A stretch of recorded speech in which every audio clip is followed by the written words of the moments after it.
Welcome to this episode of Shonen Flop, where we talk about manga and Shonen Jump that didn't make it big. I'm David. I'm Jordan. Next week, we'll be covering Musashi. If you'd like to read along with us, be sure to join the discussion in our Discord and submit your 6-word summary. Find a link to the Discord in our episode description and on our website, shonenflop.com. But this week, we're talking about our favorite brand of headphones that's also a manga, Bozebeats, and we are joined by my favorite ironically named guest, Living Deadman. Deadman, thank you so much for joining us today. How oxymoronic. Oh, yes, but he's no moron. Nope. Deadman, do you mind telling the audience a little bit about yourself? I am Living Deadman. I just make videos on stories I either like or really hate, and that's basically it. I got some other stuff, hopefully big happening. Hell yeah. What's Hideo Kojima like in person, Living Deadman? He's very funny.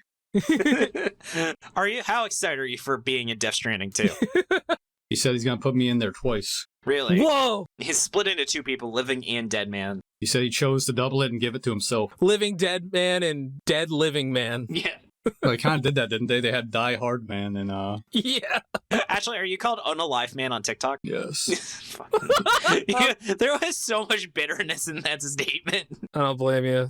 I don't blame you at all. But I want to talk about, I know you have one video that's on the topic of Baki and crazy Baki theories. So I don't know if Jordan's familiar with this video, but I don't know if you want to talk a little bit about the craziest Baki theory you've heard and why Jordan totally agrees with it as our number one Baki stan. Let me hear it. I mean, I guess on the topic of that video, the guy I was talking about comes back every week to comment on a random video of mine, saying, my official response, and he links to a completely unrelated video of his. Yeah, sorry, that's what I meant by theory, is this guy's got probably a manifesto he's working on. Oh my god. That just reminds me of, on the site I used to read Baki on, in the comments section on every single issue, there was a guy who'd be like, he beat his ass! Or when they're fighting, he's like, beat his ass! Just over and over again. Duality of man. Was there someone like a novelty account called like I'm Baki and it's like, you got it, boss? There should be. Nah, that would have been really good. And then one time he didn't show up and all the comments were like, hey, where's the beat his ass guy? And then what happened? So someone beat his ass. Yeah, he's someone like, beat his ass. You're like, you're not going to believe what happened to me last week. Yeah. I got my ass beat. Yeah. This is what I've been doing to people? Oh, man. All right. But we're not here to talk about Baki as much as I would love to. And Jordan has made me cover Baki on the show. We are here to talk about Bozebeats. So let's get into that. So this is Bozebeats. By Dre. Yeah, Bozebeats by Dre, exactly. The word Boze is apparently a stylized kind of English version of Bozu, which is the Japanese word for a Buddhist priest. My favorite metal band, Buddhist Priest. God, this is fucking... Sorry, that really hit me for some reason. But yeah, it was created by Ryuuji Hirano. Notable people this guy was an assistant for was Masaki Ando of Yaragame-chan Kansatsu Nikki fame. Yeah, that series. Between 2016 and 2018. And notable people this guy had as an assistant was Masaoki Shindo of Ruri Dragon fame. Now that's a good series, actually. That's a good series. But other works by this guy was a Demon Slayer spin-off. Called... yeah. Hey, listen, he earned that paper. Yeah, called Demon Slayer Stories of Water and Flame. You know, you gotta do what you gotta do. But yeah, it was collected into a single volume and skimmed off a bit of money from, you know, one of the most popular and famous mid-manga series of all time. Oh, thank you. I was like, oh no, they put Demon Slayer, but I hate that shit. Oh yeah, not a big fan of Demon Slayer in this household. It's just there. It's just generic brand manga. I described it to someone as the anime Demon Slayer is like a glass of skim milk in the dopest looking cup you've ever fucking seen. Fuck, that's really, really good. I like that. It is like the phrase hard carried by its art style was invented. It wasn't even like good, like the manga art wasn't that good. It's just they decided to kill the shit out of it on the anime for no reason. I don't understand how someone was like, we need to make like a super high budget adaptation of this. I mean, they were clearly right, but I don't know how you even notice that. Yeah, it just... People love katanas, don't we, folks? Yeah. It was one of those series where I kept watching it being like, so when does it get good? Yeah. And it didn't seem like it ever did. So other series this guy did was Imperial Holy Grail War, Fate/Type Redline. Wow. 2019 to the present. So this is his biggest hit. 5+ volumes with Kenshi K and Type Moon. And yeah, so this is also a spin-off of the Fate franchise. I hate that shit too. I have not actually consumed any Fate content, so I can't agree or disagree with you there. Hey, the term gar comes from Archer, so... I watched 2 Fate series and they were so bad I don't even remember what they were called. You know what, that's fair. But we're not talking about that stuff, thankfully. We're talking about Bozebeats, which is, of course, a much more superior series. Ran from January 15th, 2018 to April 16th, 2018. It replaced Shudan! By Takuma Yokota, which was 4 volumes in a flop and should not be confused with Shodan from System Shock. And the series that replaced Bozebeats was Momiji no Kisetsu by Masayoshi Satosho. 2 volumes, that's a flop. And oh god, the series started at the same time as it was, fucking Actage. Yeah, except now Ichi the Witch is out of Shonen Flop jail, so we can actually read it now because it's at 38 chapters. Is Ichi the Witch by the artist of... Yeah, it's by the one who didn't get arrested of that duo. Yeah. Is Actage the guy who did the thing on the bike? Yeah, that was the guy who sexually assaulted people on a bicycle, which is... Sorry, I'm not laughing at that he did it, it's just that he was... It's just ridiculous. Drive by assaulting people with a bicycle. It's like, what the fuck? Yeah. That's why I say he did the thing on the bike. Yeah, I didn't know if you couldn't say that. Oh, God. Yeah, that got canceled because of a thing on a bike. And yeah, we're not going to say any more about it because we're talking about Bozebeats, which went for 14 chapters, 2 volumes. Hell yeah, it did. And let's get into it. Uh-huh. So this monk is traveling into the woods, and he's got this dope-ass scar over his eye. Like, it's legit cool AF. After paying for his Uber with Apple Pay, he encounters a boy with no memory who has spent the last few years being raised by wolves. He wants to bring the boy back to Tokyo, but the boy refuses. He then holds up some dog tags and asks the monk, named Ryuudaiji, to read the name carved into it because he thinks it would be his name. And he says, Madoka Tamaki, so I guess that's his name. Soon Tamaki gets in a fight with an evil spirit that hurts his wolf brother and kills his wolf mom. Thankfully, Ryuudaiji shows up and whips out a motherfucking machine gun, or minigun, that fires prayer beads. Ah, fuck yeah. Pew pew pew, bang bang. It's such a cool scene. Yeah.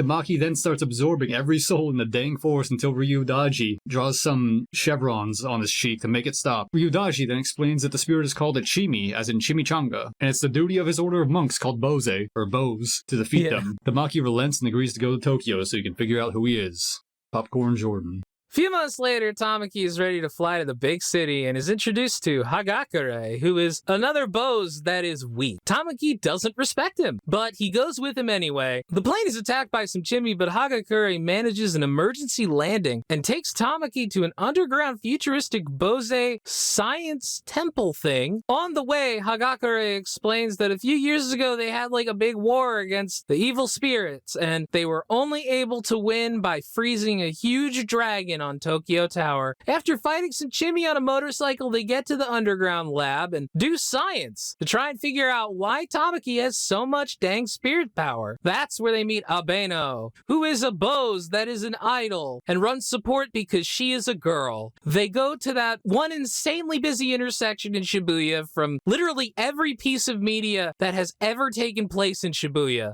and are attacked by a humanoid chimney, which is, of course, more powerful. Who can control people? Hagakure gets the shit beaten out of him, and Tamaki defeats the bad guy. Then, Tamaki saves a woman named Sanae from getting assaulted by a gang leader and rewards Tamaki with some cake at the bar she owns. Popcorn David.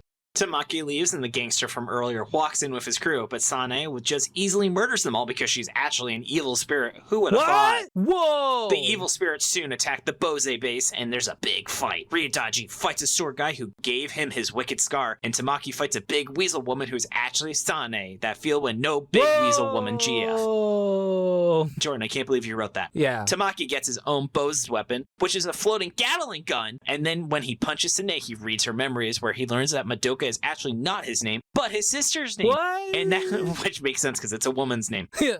And that they were given these names by Asane, who raised them and was their foster mom. Also, the giant dragon's actually Madoka. Wild, huh? Fucking nuts. I'm gonna go light a cigarette after reading this. Yeah. But yeah, Ryuudaiji and Tamaki win, and they save Madoka by sealing her memories. That blog chapter has Tamaki introduced introducing Madoka to his wolf brother, because unfortunately, Wolf Mother has already been created as a great song in Rock Band or Guitar Hero. I forget where it premiered, but it's a good song, right, Jordan? Well, it's a band. Sure. Anyway, let's get into it. So I guess, Deadman, do you want to tell us about the main character, quote unquote, Madoka? I mean, he's a guy who's a wolf, but like not at all. Like he immediately pretty much becomes civil. He's wild in name only. Why no? Yeah, he's like Tarzan, I guess. He forgot his life and how to read. But somehow knows how to speak English. He forgot how to read but can speak.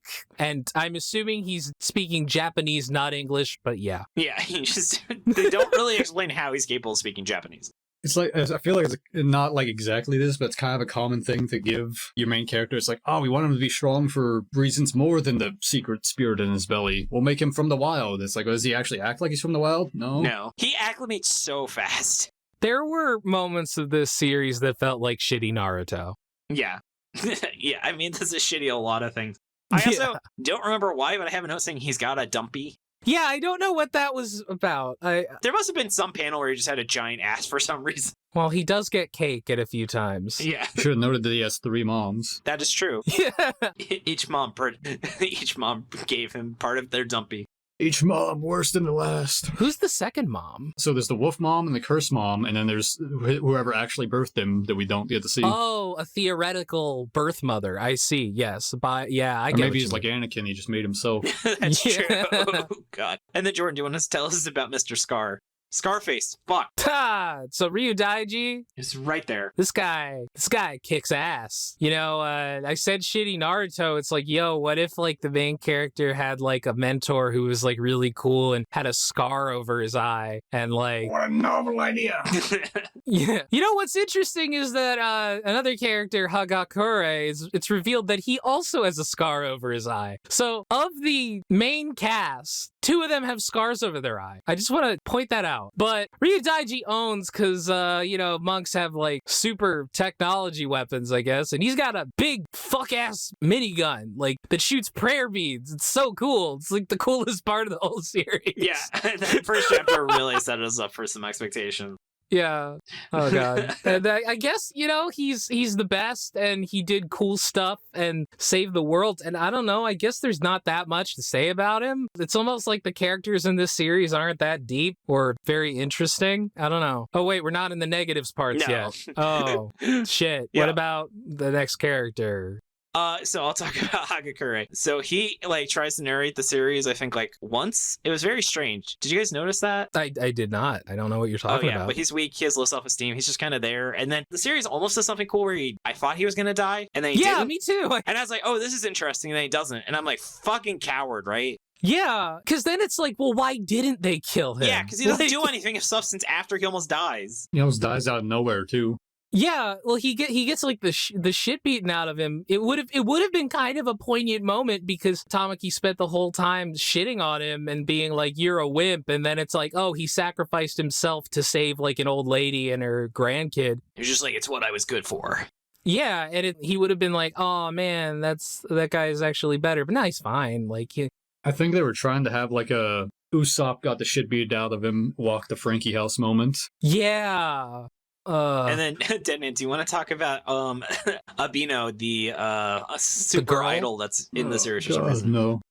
She's... No, okay, that's fine. Okay, all right. And then, Jordan, why don't you talk about Mom? Yippee! Yeah, so Sane, she's Mom.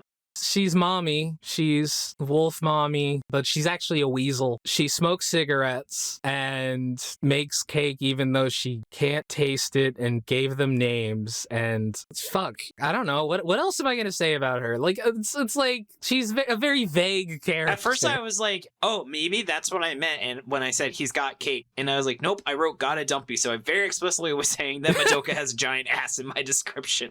Maybe you confused Tamaki with Sane. I clearly don't know who the characters in the series are. Because when his mom turns into the wereweasel or whatever, she's got like these like Daisy Duke jean shorts that absolutely show off her ass. That might have been it. Yeah. Stage 5 Digimon. Yeah, Renamon actually, kind of. She does kind of look like Renamon. I love the German version dubs it with a man. I also have something to say like about the mom, but it's kind of just more about what she is than about her, though. Yeah, you want to say it? Go ahead. When you have series like this, where it's like you have these pseudo-human things like curses, like the same with Jujutsu Kaisen, you can't just have one where it's like, well, this one's nice and kind of cool, because it's like, why can't like any other one ever be it? Like, it brings into question the whole premise of we kill these things systematically when you make it so that like they can be good people, but they just ignore it. It suddenly makes everything a lot more like morally gray, but then the series doesn't interrogate that at all and just ignores it. And so then it's like, wait, so you are just baselessly killing these creatures that could actually be good people? You have a good point there. The series doesn't really take risks like that. Gotta respect Freeren for just not doing that. Freeren was like, demons are always evil 100% of the time. And she is actually right, where you have to remember demons are not metaphors for some type of human. They are more like, it's like a tiger, right? Where a tiger at some point will try and kill you, you know? Yeah. Anyway, as much as I'd love to talk about a good series, let's get into negatives and start roasting this bad one. Deadman, what would you say something that really stood out to you is something you didn't like about the series? It's not good, but it's like, it's not bad enough to like be like, oh, it sucks. I was just like, I don't care about most of it. But since you guys have like all the info on everything somehow, do you know like possibly when the guy making it knew like it was getting canceled? In Shonen Jump, usually chapter 8 is when you start getting feedback from the audience. So he pretty quickly, if to be canceled by chapter 14, this like absolutely tanked in the ratings when he finally started getting them. We tend to assume that they're told 3 chapters before it ends that your series is getting canceled, and you have 3 chapters to wrap it up. The chapter 8 thing makes sense, because it felt like things were kind of progressing normally, and then out of nowhere, he was just like, here's the big bad guy, here's this was his sister the whole time, real quick, here's the part where I wanted this guy to almost die, and it was like a big emotional moment, but we're just gonna go past. Here's the big, like, final boss raid, like, just trying as fast as he could to get everything done. Yeah, and I guess the guy that was implied to be the big bad got killed like off screen. By Ryuudaiji. Like the series like doesn't really have a villain established for a very long time. They did not establish a villain. I like how one of the evil spirits is like canonically made out of toilet paper. Did you notice that? It's a metaphor for the quality of this series. Yeah, hey.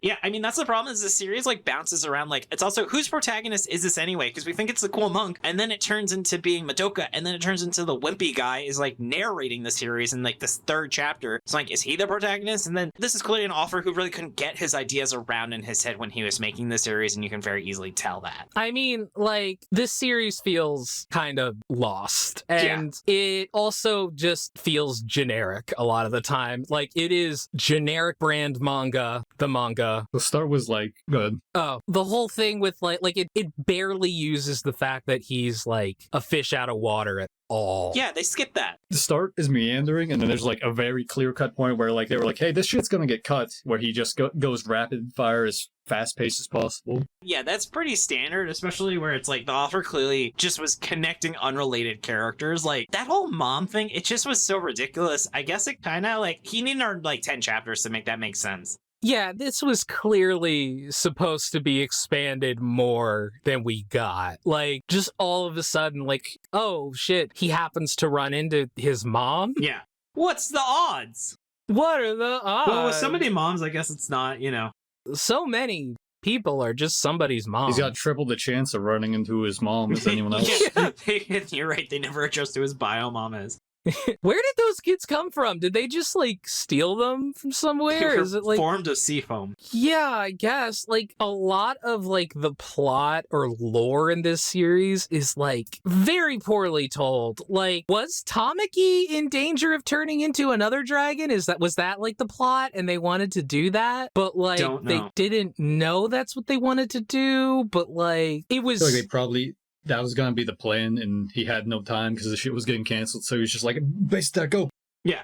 This guy failed to set up his plot quick enough, basically. Like, he ran out of time. That's the big thing, because they meander. I also felt like these chapters were so inefficiently paced. Yeah. They were just kind of talking over and over, and a lot of these chapters, like, why is this not 5 to 10 pages? And even the early, like, the first 3 chapters have terrible pacing, where, okay, the plane fight, whatever, JoJo's Bizarre Adventure, let's crash a plane. But then, why did they need a second massive, like, battle scene before they even get to the HQ and describe what the plot is? I was like, what's the point of this? Yeah, it kind of felt like there were so many points where I was just like, wait, am I still on this chapter? Yeah. There was like so much text, and I don't feel like it really told us much. Yeah. They had all these generic like Bose people. Yeah. Just like this one like cool looking cyber samurai that got his ass kicked immediately off screen again. Like a lot of people getting their ass kicked off screen. Yeah, and I love how the author doesn't even try and not make it seem like unnamed characters aren't NPCs when he will sometimes just not draw their face. Yeah.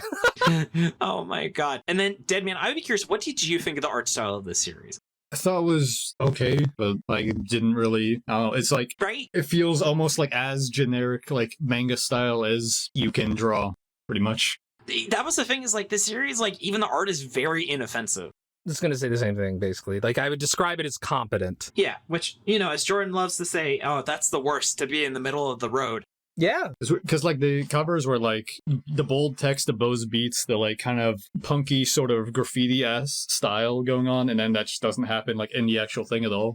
Yeah, one last point I want to make before we get into the positives is they do the memory wipe thing. I hate that so fucking much because it is the laziest goddamn writing tridents, where it means that there are no actual repercussions in the world for the actions the characters are doing. You know what? At least with Kagarabachi, everyone fucking knows about super magical samurai warriors. It's literally in like their school system to learn about magical samurai warriors. That is really fucking cool that they actually make it that there's repercussions to the action these magical people are having. You know? To be clear, what David's talking about when he says memory wipe, because I can refer to a couple things in this series, is after like their motorcycle chase or whatever, where like there are a bunch of evil spirits, they're like, all right, we're going to clean this up and wipe the memories of the people who saw it happen. But it's also like, it's especially stupid in this series because it's like, wasn't there like a huge like war that the evil spirits almost killed everybody like a few years ago? Like not long ago? Did they ever give a reason why they like make people not know about spirits other than because people in real life don't believe them? No, they just have memory wiping abilities. Well, because it would be more complicated and they would have to actually think about how it would affect society and how people act. But if you don't do that, you don't have to worry about it. Exactly. I feel like you can either do like the Kagurabachi where it's like it's like real world-ish, but it's affecting the real world, or you can do like Ben in Black where like there's an actual reason and it's an actual problem to try to keep people under, or like Dan to Dan kind of has that where it's like it's causing problems that normal people can't know about this. Yeah. Or you just like kind of make your own world, which is like I think the best solution for something like this, but it's a lot easier to have your real world. You can definitely earn hiding the magic or mind wipe. Like Undead Unluck has this and it gets a pass because everything else is great. This series is not good enough to get away with having mind wipes because it just comes off as lazy. All right, do you guys have any other negatives, or should we get into the positives? I like how the girl does support because she's girl. Yeah. Because she's the girl. The female character we didn't want to talk about, which was a shitty version of Minerva. Yeah, she fucking wishes she was a shitty version of Minerva. Oh, God. Oh, speaking of Minerva, let's get into positives. Yeah. So, Jordan, since you've already started talking about Minerva, our Shonen Flop queen and winner of Best Character of 2024, what were some other things you enjoyed about the series? The fucking Gatling gun that shoots prayer beads. Yes. That's like legit. When we're done with this series, when you say Bozebeats to me, that's all I'm going to think about. I'm not going to think about anything else. It's like the squirrel gun from Takamagahara. Yeah, it's so much cooler. For reference, Deadman, we read a series where this guy has a pet squirrel that turns into a gun for some reason. And that's the only thing we really remember about that series. The whole thing in this series with like the monks who have like modern technology weaponry but like made to be like monkey, I guess, like how it's like it's not just a gun, it's a gun that shoots prayer beads. It reminds me of I don't know if you'll know about this. Do you guys know at all about Robert Chu or Agents of Sin? No. Tell me about him. It's kind of hard to tell because there's not a story. It's just sick ass art of like these military agents with like sin demons representing different sins behind them. Like if you just Google Agents of Sin, Google images, you'll see what I'm talking about. Oh, let me look that up. There's nothing to explain because it's just the art. Like this guy just does this thing where he like draws military people with like angelic virtues, like almost as like a stand, or sin devils. Oh, this is sick as fuck. Oh, hell yeah. That's what it reminded me of, but like... This is a audio medium, but you should go pause it and Google and then come back. Because it's sick, yeah. Yeah. I mean, in terms of aesthetic, I still think the Cyberpunk is a really cool space. You know, it's a shame they didn't use it, but like the prayer breeds... It's a shame it's a completely different thing from this. But yeah. Yeah. they tip their foot into saying monks embracing technology. Remember, he does an exorcism through his phone in the first chapter, which never comes up again. Yeah, it never comes up again. And they talk about the fucking getting demons through airport security in the second chapter. I think it's really cool how they use like this like science-y aesthetic mixed with like traditional religious symbolism. The way that they test Tamaki's spirit power is he goes into the water, just like the Death Clock song, and okay. A giant statue of Buddha is there and I guess measures his spirit power, and the other characters are in some kind of lab just looking at readings. Yeah, get it? It's some fucking Evangelion shit. Yeah. It's always like when you mix like I guess religious imagery, but then like making it a world where like, no, it's not just like belief or like tradition, like these actually do something. So now we have to put them like into something that effectively dispenses the religious imagery. Like how can we shoot these crosses more effectively? Yeah. Yeah. Any series that has religious elements turns into some sort of Evangelion reference.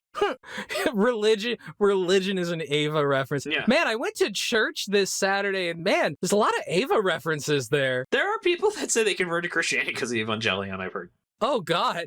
Why would Evangelion convince you that that religion was good? I feel like that's They want to read the prequel. Yeah. Sorry, but you were saying something, Deadman? I was just gonna say, I like the image of like a little kid like pulling on their dad's coat in the church pews, like, look, pointing at the cross, Evangelion! Yeah, is that Evangelion reference? It is funny, the word Jesus is actually never said in Evangelion as far as I know, which I think is quite interesting. Well, that's the other thing I was saying. Didn't the author of that just say like, yeah, I just thought it looked cool? Yeah, that is pretty much it. It ain't nothing. They didn't know anything about Christianity when they made Evangelion. Ava is not a Christian series. It just uses a ton of Christian imagery. Yeah. Yeah. One last thing I also want to say is I also think some of the character writing is a little cute. Like they have these little like conversations or things that aren't immediately plot relevant or aren't always plot relevant, which does add a nice flavor and makes these characters feel a little bit refined. It's a shame that everything that they're doing isn't interesting, but like Hagakure being like, oh yeah, I'm kind of shitty, but I'm trying my best in like a realistic way. That was nice to see because it's true, but it's rare for the shitty character to know he's kind of shitty, you know? Yeah. And when I thought that they had killed him off, I thought, oh, that's cool. That's an interesting move. And I was literally thinking before I turned the next page, God, they're going to bring him back. He's going to not really be dead, is he? And he was. You knew there were no repercussions when they brought in the mind wipe stuff. I knew he wasn't actually dead, but like I hoped for a second, like they almost retconned it to make it seem not as bad as it seems, you know? You know that thing where it's like, oh, he looks dead, and then like end of chapter, and then the beginning of the next chapter, oh, he's breathing and he's not quite as bloody as he seemed, you know? Yeah. I will say ultimately above all, the series is not good, but it wasn't a slog. This was not a slow 14 chapters, which was nice, which is a very backhanded compliment. I don't know how it would have felt if it was 28 chapters, but, you know, 14, yeah, it was fine. Though, on that note of talking about if it was longer, what would have happened, why don't we get into where it could have gone? Yeah. So, Deadman, what really comes to your mind of something you would have revised about this series? Like I said earlier, I think I would have, it's a lot more work, but I think this would have worked a lot better if instead of being monks in our world fighting spirits, trying to keep them secret, it was just, this is a different world I have made up that is just also in modern times and they know about it and it's just, they're just living their life dealing with spirits and shit. Yeah. And these are just like the monk police who have to deal with that. The monk police, I love it. And they just have little monk cop cars. Yeah. Actually, what if the wolf was like it was the canine, it gets adopted as like a canine unit? Oh yeah. How about you, Jordan? No, yeah, I agree. I would have liked to have seen actual repercussions that happened because of these evil spirits. Like, I would have liked to have seen, oh man, look at all this destroyed rubble. Like how Chainsaw Man does it. You know, the city in Chainsaw Man is like fucking devastated because of devils. Like, people are still trying to live their normal lives, but like, it's fucked. And like, I would have liked to have seen something like that because otherwise it just felt like, oh, well, clearly it's not that big of a deal. Yeah. If, like, people can just keep on living normally. Yeah, it's so interesting how Chainsaw Man is like a commentary of, like, resilience where people are like, well, I have to either die or keep living. Yeah. I also really wanted to see more of that traditionalism versus technology as a theme and ultimately how Bose is, like, the society that's able to harmonize the two together. Like, what if modern technology is what pisses off the demons? Like, what if Wi-Fi, you know, really annoys evil spirits? And you're like, well, do you want demons attacking or do you want to have fast connection. And then once you bring the shit, what if that was it? Is that like all those like fake electric and Wi-Fi diseases actually are That's what 5G does. Yes. That's the rating system of the demons is G's. The most powerful demon is like 7G. And they're called G-Unit. He's got 10,000 megabyte upload speed. God. I'm gonna need 2 flash drives for this one. Because that's definitely what someone would say in like a 90s cartoon where they didn't really know what that meant. I'm just thinking of that clip from CSI where like she needs like another person on the keyboard that was from NCIS, brother. I'm sorry, NCIS, yeah. Yeah, that was really great. One of the greatest moments. Yeah, they also definitely need to be more tongue-in-cheek of how stupid things like a machine gun that shoots prayer beads was. It needed to do more. It needed to go crazier. Like, it needed to be 300% stupider, at a minimum. Aside from the machine gun shooting prayer beads, it kind of felt like most of the other monk weapons were just weapons used by monks rather than like, they didn't really shoot anything monk related. It was just like a grappling gun or like a gun that shoots spikes. Yeah. Yeah. Where was like the chainsaw that was like, I don't fucking know, like a prayer bead chainsaw. Yeah, a chainsaw where like the blade is like, instead of the chain, it's a bunch of prayer beads. Do that. That seems like something that would exist. Well, those little like slappy hands you stretch out, but they're like Buddha palms. They're swinging them like whips. Oh, I like that. Yeah. Oh yeah, and he's got a 10,000 slaps. All right, shall we get a miscellaneous thoughts if we're getting off topic? Yeah. Jordan, what's something you feel you haven't had a chance to bring up yet? Man, it's just that Shibuya scramble, man. It's everywhere. Yeah. Like, what do you guys think of when you see Shibuya scramble? Because I think of Persona 5. It makes me think of Times Square. I didn't really notice that or recognize it until Jujutsu Kaisen did its Shibuya thing. Oh yeah. Yeah. When that happened, I remember thinking, like, man, if some disaster actually happens in Shibuya, next 10 years, this chapter's, this like anime is gonna look real bad. Yeah, it will not have aged well. People are gonna look back and be like, oh! It's like Spider-Man whenever he's holding the helicopter between the Twin Towers. Yeah. Ooh, we gotta take that out. Take that out. Ooh. Yeah, like, I think the second World Ends With You game takes place, like, right there. Mm-hmm. At the Twin Towers? No, it's Shibuya. Yeah. Oh god, can you imagine that? Oh shit. Imagine it came out in like 2013. You're like, wait, what happened to the towers? What the fuck? I sure can't wait to see my favorite landmark I saw in 1999. Yeah. His giant dragon sisters wrapped around one tower. They're like, we need you around the other one. Yeah. A second dragon has wrapped around the tower. A second dragon has hit the tower. Yeah. Oh, fuck, we're going to hell. I'm going to hell. How did the plane get completely empty in the second chapter? There was like no one on that plane when they were fighting the monster. I think he just got sick of drawing people. Yeah. Yeah, this series does not feel super well thought through. Really? Like, yeah. Like, they go into that underground bunker that looks like Nerve, again, Ava. Yeah. And it's just such a sparsely detailed area. It just feels completely empty in there, save for some hallways. Like, man, you couldn't even do, like, a big, detailed wide shot. No, that's that, too much like, work. Was well constructed or anything. I mean, that's the thing, is this guy did put the minimum amount of effort into pretty much everything he did. Yeah, I mean, I guess that's why he's doing Demon Slayer spin-offs now. God, yeah. Can only go up from there. No, you can't. You can go down from there. I don't know if it was intentional, by the way, but I like to pretend it was a Dead Space reference with how his gun had like 2 different firing angles in the second chapter, which also never showed up again. How he had that like nail gun or like, I don't know what the fuck, that gun that froze things in place. I don't even remember that. Nail gun! I did like how this series does the thing where right as the series is about to end, the author's like, oh shit, I have all these designs for bad guys. I'm just gonna show them all. Yeah, I gotta show them all. And I liked how Ryuudaiji just stuck his Gatling gun through like one of the demons and then the Gatling gun just spun her around. It was pretty rad. Like, that's what I mean whenever I say, like, he had, like, ideas for moments and just, like, not a story between to connect them. So it's just like, this is gonna happen at this point. He's gonna get beat up, almost die. This is the part where they raid the base and he does the machine gun thing. Yeah, basically, yeah. That'd be really cool. Also, it was interesting how this series was, like, very pro-cigarette. Oh, yeah. Why is a demon smoking cigarettes? They go into it. Oh, do they? I must have missed that. It reminds them they're alive, just like us. Yeah, so he said there's two reasons. First of all, evil spirits don't breathe. So when they smoke a cigarette, it gives the impression that they're alive because they can breathe. And then he's like, but also it makes me feel alive, which then raises questions of, so do you just not have to breathe, or are you unable to? Because if you are unable to, then you can't smoke a cigarette. But Imagine, whatever. actually, it would have been way more fitting with the theme if they used a vape. Yeah. Technology. This is the Holy Spirit. No, the monks use the vapes and they breathe holy water mist on them. Oh, fuck, that's really good. Yeah, the monks use vapes and the demons use cigarettes, and Both of them are cool, though. Right, guys? Yeah, both are cool. That's what this is, a big showdown. The vape guy and the smoke guy, they both like Kamehameha impact, but it's just the smoke vapors. And the winner is a guy with a weed vape. Drugs are cool. Yeah. You're right. Pro weed, marijuana, and Shonen Jump. Love to see it. Yeah. We need more weed in manga. That's what I'm always saying. Yeah, Shaman King's really holding down the fort. Yeah. I don't think there is ever actually any weed in Shaman King. No, it's just very suspicious looking maple leaves.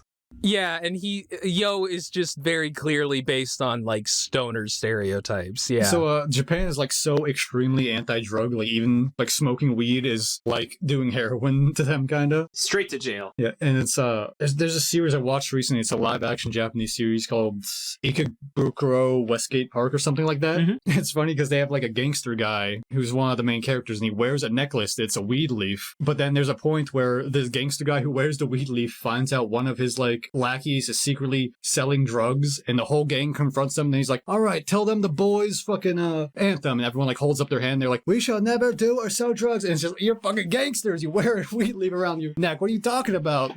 God, it's so funny, like, where it's like, no, we're good gangsters because we don't sell drugs. Wasn't that part of part 5 is they were like super anti-selling drugs even though they kill a ton of people? Yeah, but it's a Rocky. Yeah, I know, Rocky's ridiculous.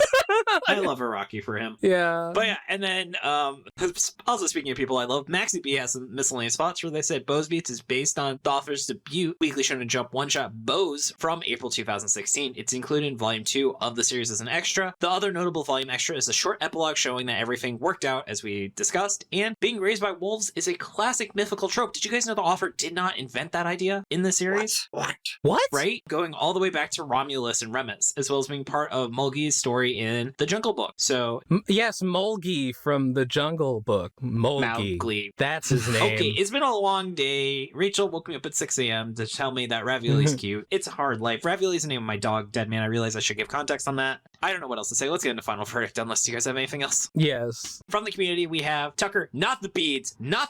Fuck, that's really good. That's definitely a nominee for best Tucker 6-word summary. Just realized what that was. Yeah, fucking Nicolas Cage. I didn't realize until now that was Wicker Man. Yeah. Maxie B, being very British, said, I kick arse for the Lord. The Grey Potter, Donnie Thornberry saying prayers, packing heat. Armored Queen combining two ideas makes a muddled premise. Diego, inside of you, there are two wolves. And Dude Rocks also said there are two wolves who raised you. Portal Man, Smith and Wesson's my savior now. Savia, Bows and Beats are headphone brands. And I don't know if that was a 6-word summary. Too late. Spubby said boisterous boy beats Bodach. I don't know what this fucking word is. Bodach? Bodax? Bodachs. Oh. But I'm gonna say Bodach with bullets. And Unlinking Duck says here to pray and chew bubblegum. I was thinking about how I know it's not a Duke Nukem, did not originate that, but I was thinking actually what has happened to Duke Nukem since Duke Nukem Forever came out? Duke Nukem Forever sucked, so nobody cares about Duke Nukem anymore. I think they beat him to death with hammers. Yeah, so basically after that, I think like this game that was clearly inspired by like the OG side-scroller Duke Nukems, and they had him as a playable character. And I think that's like the last appearance that Duke Nukem had. I know that they released a new version of Duke Nukem 3D where they brought the original guys back to make new maps, and yeah, it hasn't been anything since. Oh, and somebody found a leaked version of the original Duke Nukem Forever, which is like way better, but not finished at all. So I love how Destructoid in their review of it said it could be worse. It's pretty fair review for Duke Nukem Forever. Yeah. All right, and then Deadman, what was your 6-word summary? Your Honor, what the dog doing? That's really good. I love how there's an Appalachian YouTuber and people just ask her to say, "Can I pet that dog?" And that's like her catchphrase for some reason. It's like, "Can I pet that dog?" Wait, is that 6 words? Can I pet that dog? Damn it. Jordan, what was your 6-word summary? Not one, but 2 wolf mommies. I love it. And mine is Synth Noise, Cyberpunk 2070 sucks. Nice. Or Bozebeats me, what's the plot? I don't know. I think Did you already say Cyberpunk 2070 sucks or something? I feel like Did I? you've done that before. I woke up in like a cold sweat and wrote it down. So maybe I have. Someone write if I've used that before as a 6-word summary. So wait, that's 7 words. Synth Noise, Cyberpunk 2070 suck. I guess the synth noise is like is supposed to stand in for the noise as one word. Dylan, please insert a synth noise. Oh. Dylan, please insert 7 explosions. Yeah, there you go. Yeah. But fair enough. All right, and then I will say this is a flop. I don't think a certified flop. I think this is not great, but I wouldn't say terrible. What do you think, Jordan? I agree. I just think it's a flop. It's just mid. How about you, Deadman? I don't know what defines a flop. I mean, they cut the shit, so... So I would say a certified flop, you would say terrible. A flop, you would say bad. For what it was and what happened to it, it's a flop. I think if they just, like, in a perfect world where he was allowed to just make shit and not care about ratings, he probably could have mangled something together that some people would be like, wow, that was actually pretty good after chapter 50. Yeah. So how they used to do it, I guess. Yeah. There's so many, like, we talk all the time about how if it was put out today, Kinnikuman would not have been successful. No, it would not. Just because it took a while to get good. And you have to be good, like, right out the gate now. Oh, yeah, it's hard. And so, Deadman, what would you say someone should check out instead of this series? Say, read Convict Coliseum. It's a pencil-drawn fan comic about prisoners fighting that's vaguely related to Kengan Ashura. I like it. Made by one man. Ooh, that is sick. How about you, Jordan? I had one in my head and... Oh, yeah, so if you like miniguns, you should play Team Fortress 2. I was just thinking, I was rewatching actually the Meet the videos yesterday. It's super weird. And mine is that you should go play Doom 2016 if you want to shoot demons with guns. Yeah, it's been pointed out that like Doom 2016 takes a few things from Duke Nukem Forever and just does them better. That's a great game. I just love how the guy starts giving the plot and he just punches the screen. That's what happened to Duke. He went to hell, became a demon. He became a demon, yeah. Oh, I thought you were talking about that Duke Nukem era. It's like, that's a lot of words. It's a shame I'm not reading them. God. All right. Let's get into a wrap up. All right, Jordan, is this the worst series we've read? No. No, it's really not. You, Deadman, you don't want to know how bad these series get that we've covered. Let's get into wrap up. So, Deadman, or I'll use your full name, Living Deadman, I want to say thank you so much for joining us today. This has been a blast. Where can people get more of you in their lives? Living Dead Man on YouTube, and that's basically it. I hate TikTok, I hate Twitter, I hate the world. That's why when I said a TikTok, you were like, don't fucking say the T word. No, I don't use TikTok either, so I'm with you. Yeah, it's literally pretty much just YouTube. I have a DeviantArt I sometimes post shit I draw. I have a Patreon I sometimes post shit I'm working on outside of this, but that's it. That's awesome. And then, Jordan, props for making the opening ending theme, being a great co-host and helping with editing. Thank you, David, for putting together the podcast and, reaching out to guests and editing and being my light in this dark life. Oh, I'm glad to be the most important person in your life. Take that, Stephanie. Yes. I also want to say props to No, I'm just kidding. Steph's great. And I'm yes, going to her ancestral homeland tonight. Yes, Greece. Shout out to my wonderful girlfriend, Steph. I also want to say props to Mer Lyle for the awesome cover art. Find her online at Lyle Mer, and Nigel for being our generous art benefactor. I'll be seeing him maybe the week after this episode comes out, so I'm very excited for that. Thank you, Dylan, for assistance with editing. You can find his podcast, Anime Out of Context, at animeoutofcontext.com. Thanks to Tucker Max B for assistance with pronunciation, translation, and other miscellaneous research. Find us on Blue Sky/X at Shonen Flop, Tumblr Shonen-Flop, and our website, shonenflop.com. Imagine if we did have a TikTok and I just plugged it despite saying we don't have one before. We're also on Spotify, Apple Music, YouTube, wherever else you get your podcasts. Come join the Shonen Flop Discord. It's open to everyone. Come hang out with us, talk about anime, games, whatever else is on your mind. We even have a manga book club and movie nights. Find a link to it in the show notes or on our site, shonenflop.com. And Jordan, you already plugged Steph. Go plug your little podcast guy. Yeah, check out Mission Ignition, where I cover a TV series that only I remember from the 90s called Vampires. Hell yeah. No, it's not vampires. It's vampires. Starring Gary Oldman. You're gonna have to listen to the podcast to find out whether or not it is Gary Oldman, because recently I just straight up talked to somebody who was on the show, and, that question was answered. Yeah. So, yeah, check that out. Don't expect a new episode anytime soon, but you can listen to what we got. Yeah. Yeah. I also want to say I love my wife and I love my little potato-shaped dog, even when she makes herself really heavy because she thinks she's going to have a bath. Let's get into sign up. Thank you so much for joining us. Tune in next Monday as we give our first thoughts on Musashi. This has been David. This has been Jordan. This has been Deadman. And you've been listening to Shonen Flop. Keep on flopping, floppers. Yeah. Yeah, bye.